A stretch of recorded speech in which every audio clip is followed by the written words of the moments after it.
Hey guys, welcome to another video here on my channel. For those of you that are new, my name is Lakia and welcome to the Chaotic Critic family. For my returning subscribers, welcome back. Here on my channel, I share planning and organizational videos, plus so much more over on my blog, chaoticcritic.com.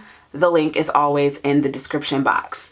The whole premise of my channel is to share with you guys how I'm crushing the chaos in my life with hopes that you'll be inspired and encouraged to crush the chaos in yours. Today's video is going to be another planner setup. This time we're going to be setting up this B6 Traveler's Notebook. If there's one thing I love, aside from just planning, I love setting up planners. It gives me a chance to tap into my creative side. So that's what we're going to be doing today. We're going to stick to the basics. If you guys would like more on Traveler's Notebooks and how I create spreads and bullet journaling, which is what I use my Traveler's Notebook for, that's the style that I prefer, I'll have videos on that, links in the description box for your convenience. So this B6 here I purchased off of Etsy. There are so many Traveler's Notebook options that are out there. I'll link some below for you guys. So this is actually from the shop Ali Moriko, and I ordered this a few years ago, and what's cool about it is that I was able to customize, but the cover is pretty basic. There was a choice of color that I could choose. There was also a stamping option that was available, but the customization that I mean is from the elastic band here and then the strings on the inside. This specific Traveler's Notebook does have 4 strings and it was just completely bare. I upped it a little bit by adding these adhesive pockets, which are from Michaels, and I was able to add not only stickers here, but some extra decor that matches my flair. So that is a gist of the Traveler's Notebook itself. As for inserts, I love these 5x7 notebooks. And what I love about the B6 size is that it is equivalent to that of a Stalogy. So I went from using this B6 straight into the Stalogy. It was the same thing, except I had everything in one book instead of having everything in multiple books. So that's one of the key differences in having a Traveler's Notebook versus a ring bound or disc bound system. With ring and disc bound, you're able to create sections, whereas in a Traveler's Notebook, for each of your sections, they'd have their own designated book. So these I found at Joann's, AC Moore, which unfortunately is now closed, and Michaels. AC Moore had them for $1. These two in particular are Heidi Swap, so they were a little more expensive for the 3-pack in comparison to the $1 that I was paying at AC Moore and Michaels.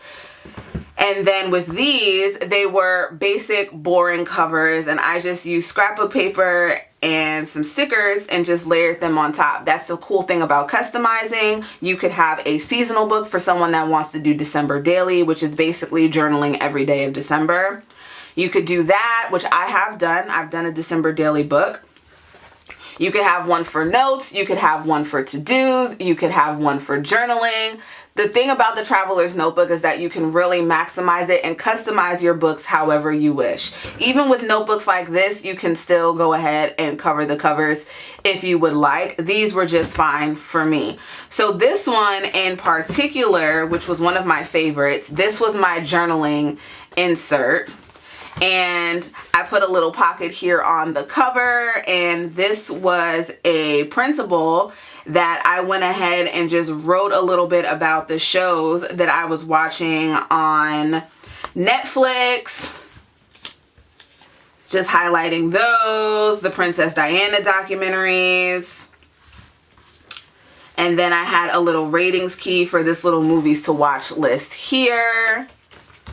And then in the back, I was keeping up with the football season. So all the football lives that I watched, America's Game, and this was from 2017. This was the 2017 schedule. And then the wild card, the AFC, I wrote down all the Super Bowl champions because I'm a nerd like that. But that is how I was using this book, basically as a tracker. And when you start to use different notebooks, you'll see what really works for you and what doesn't. And then this one I used as just my to-dos. I would do a week on 4 pages. I did a week on 1 page, and then I did dailies. This one, same thing. This one's from 2018. This one was from, when was this one from? I think this was 2017. Yep. And then this one that I made of lists, this was just a continuation of the journaling one that I had. So that is just ways that you can use your inserts. When it comes to decorating, as I noted, all you have to do is just cover it with some scrapbook paper, which is what I did. Now, I didn't wrap it all the way around, so you can see the spine is exposed here, but that's fine. I left them pretty blank. Again, you could put adhesive pockets here. You can even layer more stickers and die cuts, whatever you wish. And I just had a lot of fun creating and layering these. So I ripped the scrapbook paper. I used double stick tape. My favorite is this one. I've been purchasing double stick tape. Joann's does have it in their $1.99 section, but Daiso is also a good spot as well. So being that this has 4 strings, I have 6 notebooks here, so not all of them are going to be able to fit on a string, and that is where jump bands, which you can also use rubber bands, that's where those come in. So these particular inserts, I have 4 that are lined and 2 that are blank. Depending on personal preference, you may want all of your notebooks blank. I can plan on both lined and blank and grid and dot grid, add some stickers in, or just do pen to paper. Planning doesn't have to have any rhyme or reason. It's really what makes sense for you. So I'm gonna have one. I'm gonna see which one I really like. This one here. I like this one. I'm gonna make this the first one on the band. And then I'm gonna go ahead and put the leopard and the dots together. So to do this, you just get a rubber band and you open the book up to the middle. And with these notebooks, it's really easy to find. So you open it up to the middle. And then you take both of the covers, both the back cover of one and the front cover of the other.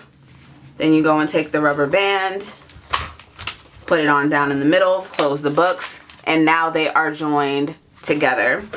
And that's going to go on band number 2.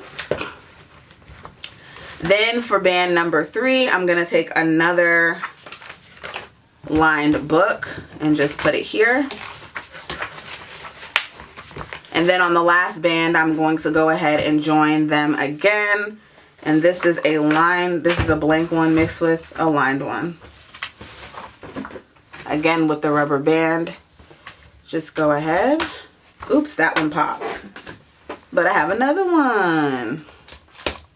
That one popped too. Ha! What are the odds? My rubber bands are actually kind of old. They do dry rot. All right. So I gotta get another rubber band. All right, so a dozen rubber bands later, I'm not cutting that out because that's real life. Things do happen. It popped and that's okay. So then I just slide that into the last one. And with these 4 bands, I was able to fit 6 traveler's notebooks comfortably and still be able to close the TN. But it doesn't stop there. As you can see, there is a little bit of overhang depending on how heavy or how chunky you want this. You can of course eliminate the traveler's notebooks. Now I also have a little bookmark that I'm going to slide right there, and I have these dividers, well, labels I should say. Then there's the dashboard. The dashboards can be made using laminating sheets and cutting them down. I am a true DIYer when it comes to my projects, and this is actually a cover from a planner that I cut down, and that would go in there like this. Don't feel like you have to spend money when it comes to decorating your planner, because you really, really don't. So this, again, all fits comfortably. With the 2 notebooks, there is overhang with the first one, and it looks like potentially the last one. It's really just the first one that's a little bit of overhang, but the other 2 that are joined together, they are tucked in there. So again, you adjust as you would like. Now with this kind of dashboard, not only do I have like this little pocket here, I also have that same pocket on the other side, on the inside, and I can then layer more adhesive pockets. And this is great to put stickers or journaling cards or what have you. You can really go ahead and customize it to your liking. But Traveler's Notebooks are one of my favorite planners because you're still getting the flexibility that you would get with a ring and Discbound. It's just that instead of having sections, you have specific notebooks. You can still make your planner chunky. You can still decorate your stickers, your deco. All of that can all be infused into this system, and you can customize it seasonally as well, which I love. As I said, with the Christmas season, if you want to have like a straight Christmas notebook just to journal everything, then you can do that as well and just pop it inside. So I love the Traveler's Notebook. I hope you guys enjoyed this setup and tips and a walk down memory lane with me. Let me know what you guys think in the comment section. Have you used the Traveler's Notebook? What is your favorite size? Aside from the B6, there's also the personal size. There's pocket, there's micro. Let me know what you guys think down in the comment section. Also, be sure to check out all the links in the description box. I will have links to related videos, some Traveler's Notebook options for you that are affordable, and of course the links to the blog and Instagram, plus so much more. The blog is chaoticcritic.com. My Instagram is @chaoticcritic. If you're not subscribed to the Chaotic Critic fam, what are you waiting for? Hit that subscribe button and the notification bell. And for all of you that are, I thank you. I love you guys. Stay safe, and I'll see you in my next one. Bye.